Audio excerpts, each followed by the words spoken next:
નમસ્કાર, બેનિફિટ બુલેટિનમાં આપનું સ્વાગત છે. આપની સાથે હું છું ભૂમિ. નજર કરીશું આજના મહત્વના સમાચારો પર. આજે અમદાવાદના નરેન્દ્ર મોદી સ્ટેડિયમમાં પંજાબ અને બેંગલુરુ વચ્ચે આઈપીએલની ફાઇનલ મેચ રમાશે.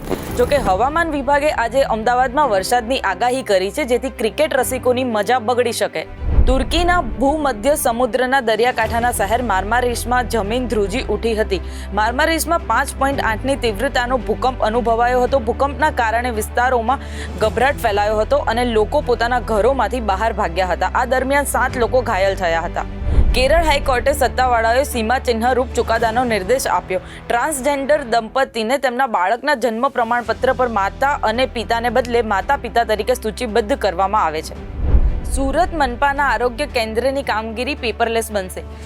દર્દીના કેસ કાઢવાથી લઈને દવા લેવા સુધી તમામ કામ હવે એક જ કાર્ડમાં પતી જશે. આવું કરનાર સુરત ગુજરાતની પ્રથમ મહાનગરપાલિકા બનશે. અરવલ્લી વાત્રક નદીમાંથી દલિત યુવકનો શંકાસ્પદ મૃતદેહ મળ્યો.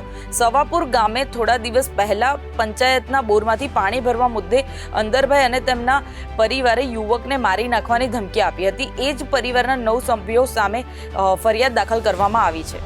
ઉત્તરાખંડમાં 170 મદ્રેસા સીલ કરવામાં આવ્યા. તંત્રએ કહ્યું કે ઉપરથી ઓર્ડર છે. મુસ્લિમ સંગઠનોનો આરોપ મંજૂરી છે છતાં અમને ટાર્ગેટ કર્યા. મદ્રેસા બોર્ડે ગેરકાયદેસર ગણાવ્યું.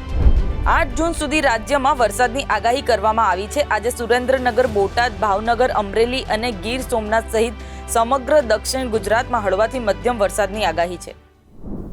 આવી જ ન્યૂઝ અપડેટ જાણવા માટે જોડાયેલા રહો બેનિફિટ ન્યૂઝ સાથે.